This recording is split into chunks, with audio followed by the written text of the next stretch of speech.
Half of TVC Breakfast this Monday, and let's move on.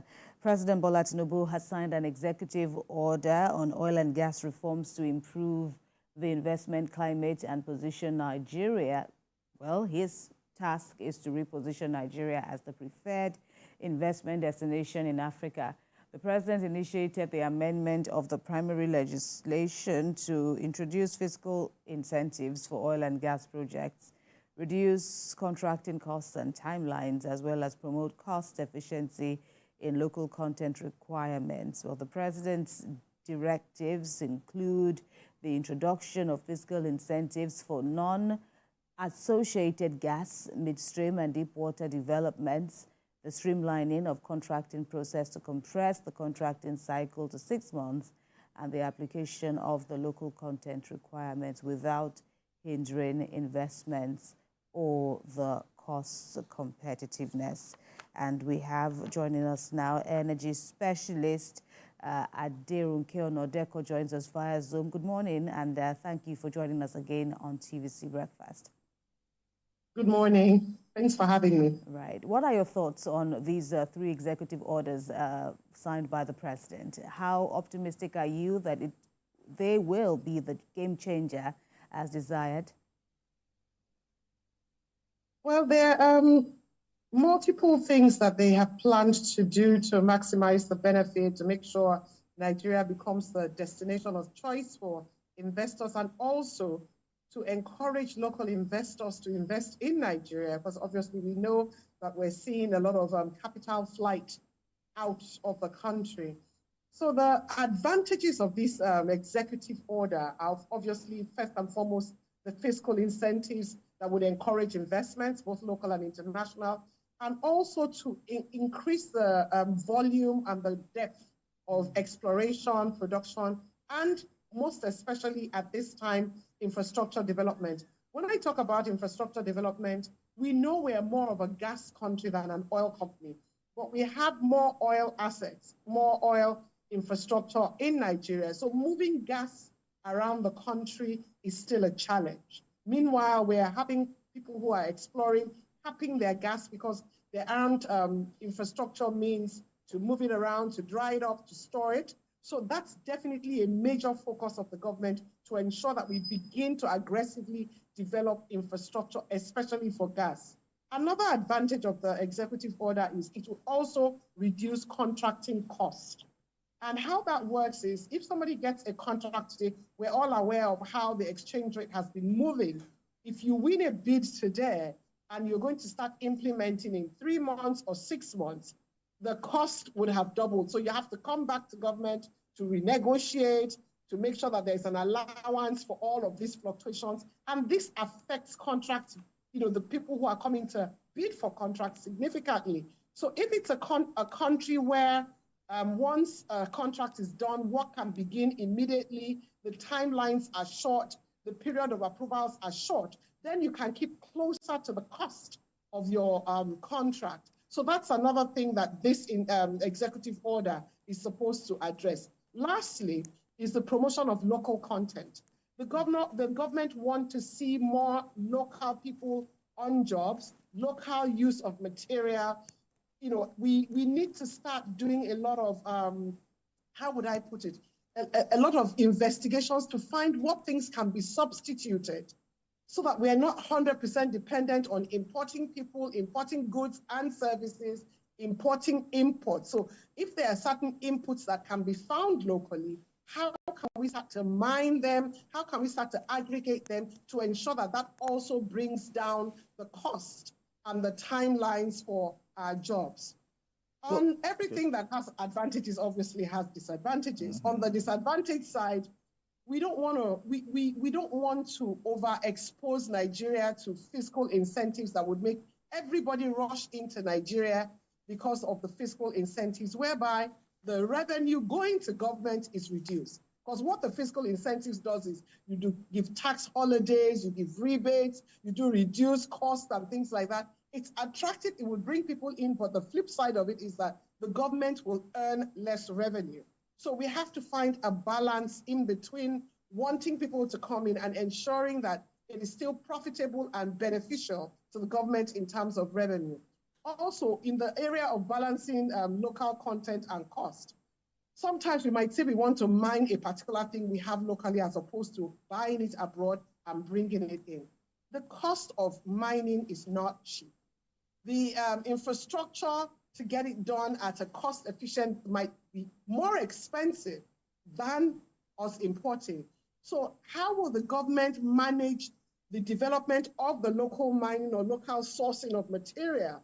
While we're still importing, we should start developing and building capacity in those areas so that at some point in time, maybe we are moving from 80% importation to 20% local content, and we begin to grow the local content part till it's outweighing the importation, and we are doing more locally than importing. Last but not the least is implementation challenges. As we all know, it's always nice to have a good plan. This is how it's going to work. If we do not pay particular attention to the implementation of all of these things, we will not get the benefits we're looking for. If you look at the deep offshore, you look at the non-gas midstream, all of those things need specialized people who are disciplined. So we have to have checks and balances. We have to have ways and means of checking to ensure that the plans that we have made are time-bound, and we're checking to ensure that, and also that the costs do not run away with us. We don't want to come back in a year's time and do a review. So have they put periodic implementation plans and checks to ensure that the implementation plans are being followed and the value is being met? Those are the things that we really need to keep our eyes on to ensure that we get the full value of this work that the various ministries involved in the oil industry have put in place. Okay, so you've spoken extensively, especially on the issues of implementation, and you've raised your concerns regarding that. But are you also concerned about the bottlenecks and the fact that will this ensure that gas is cheaper for Nigerians to purchase, so we can easily move from other sources of energy to a more cleaner source? Well, this is the gas decade in Nigeria. The focus for government, for all the energy and natural resource ministries is very gas focused, and we are a gas nation. So that is really where we should be focused. So on that, everybody is aligned. The issue of making gas cheaper is now based on how quickly can we attract international and local investment to start to ramp up development of infrastructure, specifically around gas. What incentives are being put in place for people to do more gas than oil? People are more likely to go in the oil direction because the infrastructure is there and it's easier to pull through. It's a shorter contract time as opposed to gas. So what we need to be looking at now as a nation is how quickly can we shift people's attention away from oil into gas? And then when we put the funds there, we need to have timelines of what we would have achieved in 1 year, in 2 years, in 3 years, so that people who are interested in a particular part of the value chain will know when the entry point will be, because such and such infrastructure will be in place at that time. So there has to be a clear map for the gas, like there is, and there also has to be a dashboard. So I would really like to see that the government have a dashboard of, over the next 5 years, these are the things we expect to happen in the area of gas. This is how much investment needs to come into the country. These are the kind of companies that need to come and start investing. These are the kind of projects we need to see. And if all of this, the money's coming, the projects are being done, these are the different points where different companies can come and start exploiting. Then we can start seeing how we would move the price of gas cheaper and get the gas to the last point on the value chain, which is into homes, into industries, into vehicles, and also for export on the continent. The president, through this latest intervention, is also speaking about clarity, so to speak, or clarifying the job of the regulating bodies, especially in the oil and gas sector. And we've always been talking about, how corrupt reading the system is. How hopeful are you, once again, that this will also sanitize the system, especially in the role that government bodies play? Well, we have all the policies, we have all the regulators, all of that is clearly drawn out. Everybody knows what they're supposed to do. But if we do not have a system where the timelines and the expectations are clearly stated, then we cannot hold anybody to non-performance. On the issue of corruption or negligence or lack of competitiveness, we need to look inwards. All of these things are doable. They're things that are achievable. But if we don't start to find scapegoats that we hold accountable and people see how scapegoats are dealt with, nothing will change. The needle will not move. We have done all the right things. We have put all the right things, policies and regulations in place. We have the right attitude and we have said the right words. But the competitiveness, the corruption, all of those things are things that we need to find people who violate these things, bring them to book so that people know that it's not business as usual in the area, that we're taking this seriously and we're taking it a notch above. So I think it's important that the government continue to reiterate this, and they should call to book people who are violating this thing and not make some people sacred cows, whereby a particular company or a particular group or a particular industry is allowed to get away with things that truly violate the rule and are affecting the Nigerian economy and the livelihood of Nigerians, because the money that comes from the oil industry is what is supposed to support education, healthcare, infrastructure, security. So anything that goes wrong or isn't done properly in this sector has a multiplier effect that is disastrous for a nation that is growing. All right, Mr. Onadeko, we'll take a break and want you to be put on hold, if you please, and we'll return to continue with our conversation. Stay with us.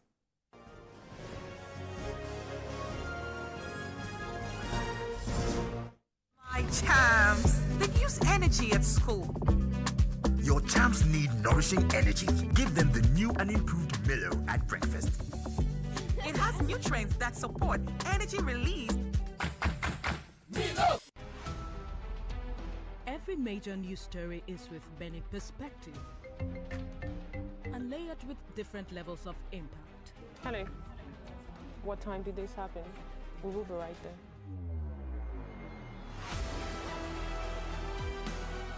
At TVC News, we follow the big and major news, gathering the facts, witnessing the outcome. I am here live at the aftermath of the approval of the new national minimum wage. We are TV Station of the Year, not just for breaking news, but for being first, fair and accurate. TVC News, first with breaking news.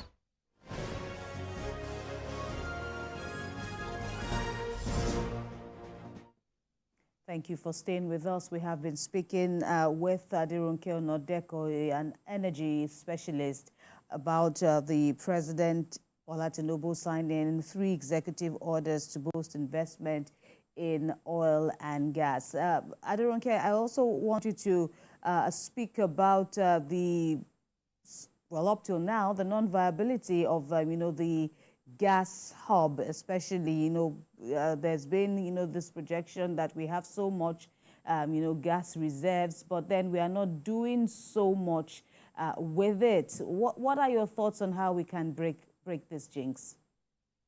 The importance of gas cannot be overemphasized for Nigeria. We are more of a gas-producing nation than oil, but the focus, obviously, over the last 30, 40 years has been oil. I'm hoping to see the government bring together investors in the gas sector specifically. First and foremost, the ministries should find some great evangelists to go around the world where gas is being taken seriously. And let's go back out there and retell our gas story. We need to get the world excited about the potential of gas in Nigeria. And we also need not just the government officials to go. We need them to go with commercial entities that are the beneficiaries so that they can tell their side of the story. I find out that the government is doing a lot of work, but they're not carrying along the relevant stakeholders in their discussions, in their briefings. I'm not seeing the commercial side of gas being sold. And I think that's a very critical part of our gas story. We need industry experts to go out and say, you know what, I'm producing this at 10 naira. If there was gas available at my doorstep, it would reduce the cost to 10 kobo. Because in some cases, the cost of power is the major cost in production. So we're seeing multinational companies leave the country.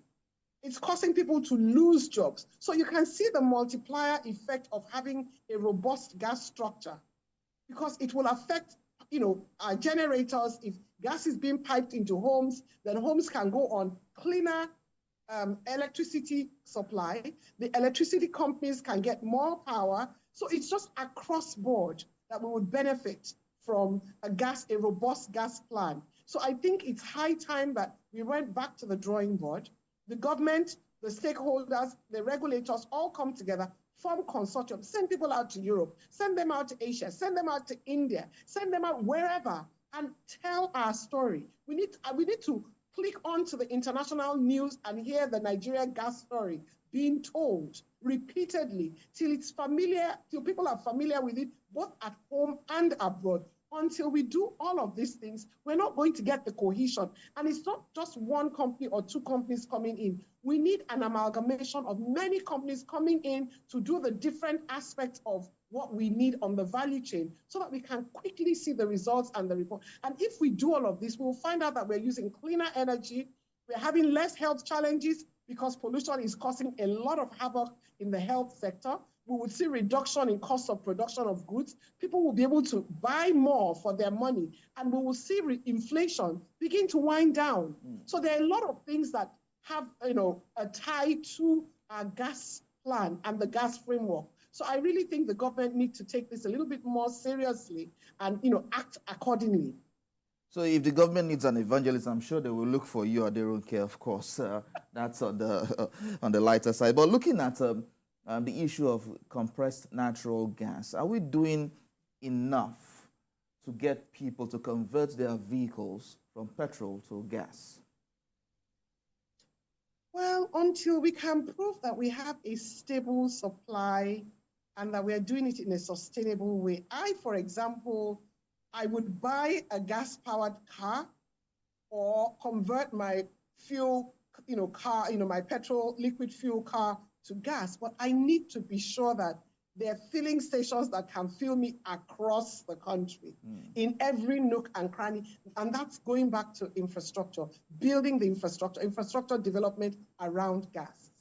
What if I do that conversion now and then in 6 months' time, they say, oh, the pipeline, the single pipeline that's bringing gas to Lagos is not, has been broken into, or there's a problem on it. What do I do? That means I cannot move around. So people are going to be reluctant to move until they start to see the infrastructure development that's going to support those things. So CNG, yes, we can move it around in large trucks to offices or to businesses, but what about the day-to-day use for people?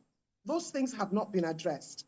I don't see a lot of places where you can go and fill up your car with gas. And so until those things obviously are in place, you're not convinced. You're not convinced as we speak with the present infrastructure provisions. Well, I would say that I'm not convinced. I know that the restructuring is high on their agenda, but we need to start seeing them put things in place to show that they are following the plan, that the plan will continue to be followed, and that it's going to be something that is done in a sustainable, long-term manner. So I'm excited about a cleaner environment. I'm excited about the possibilities. It's going to bring about more jobs. It's going to bring more expertise into the country. It's going to even help us export gas to our neighboring countries. We saw how countries like Cameroon, Republic of Benin, and Togo were reliant on our petrol and our diesel when the prices favored them. It was cheaper in Nigeria than in their country. That will happen with gas if we get our gas plan right. So we will be able to do commercial things with our neighboring countries, Niger, Cameroon, Togo, even as far as Ghana. So I see a lot of upside to this, but we have to have a plan. We have to have a dashboard where everybody sees what's going on, when money is coming in, where money is going, what developments are being done, and how this is going to continue. We don't want a situation where it's done for 4 years and, perhaps a new minister comes in and has a different agenda. This is supposed to be our gas decade. We're supposed to be talking gas, gas, gas, and more gas. Okay, so in all of this now, do you think all of the executive order signed by the president will ensure that we become a gas nation in less than 4 years? Is that a possibility? I don't think we will become the top country in gas in 4 years because it's a very capital-intensive venture we're going into. True. It's going to take time. We have to build expertise. We will make mistakes. No trajectory just goes upwards continuously. There'll be ups and downs. There'll be issues that we would have to deal with. There will be changes, global changes, that would affect our plans, that we would need to come back to the table and reorganize ourselves to continue to have an upward trajectory. But implementation challenges are surmountable. There is no challenge that is insurmountable. So if we focus and we put the right people in the right places, we speak the same language, and we're consistent in our messaging globally, I think we will get there in a shorter time. They said it's a gas decade. That's 10 years. So let's look at it from a 10-year perspective. Let's start with the small wins, the low-hanging fruits, and then we begin to deepen and widen our reach to ensure that in the 10 years that we have apportioned, we get close to maximum value and destination as soon as possible. The 10 years, seeing that we've implemented it to the latter, we're good for 10 years.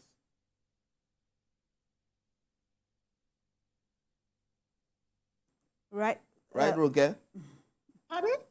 You're saying 10 years, based on the fact that we implement everything we have put in place to the latter. We might not implement everything, but we will go very far. And Nigerians will begin to reap the dividends of the work the government is planning to do if we're consistent with our messaging and we really put our mouth where our money is and put our money where our mouth is. All right. Right. I know you've spoken extensively on this subject, but in terms of low-hanging fruits, the immediate deliverables, do you think this executive orders fit in nicely, within that picture you're just painting?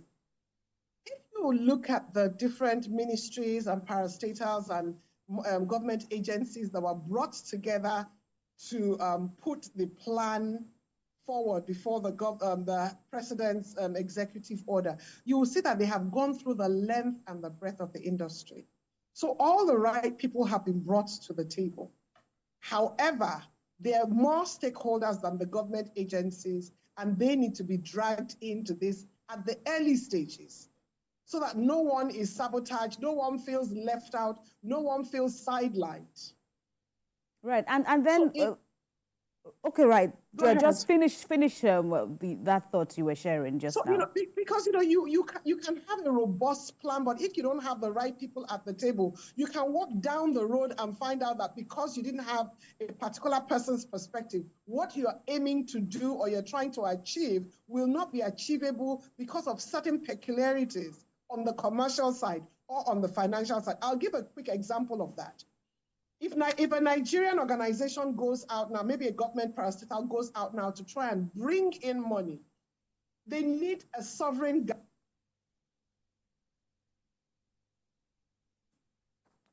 guarantees in place so that investors coming in are sure that when they're ready to take their money out, they have access to foreign exchange. So CBN needs to be brought in. People who have done those kind of businesses know the peculiarities and the difficulties that they have achieved or they have encountered.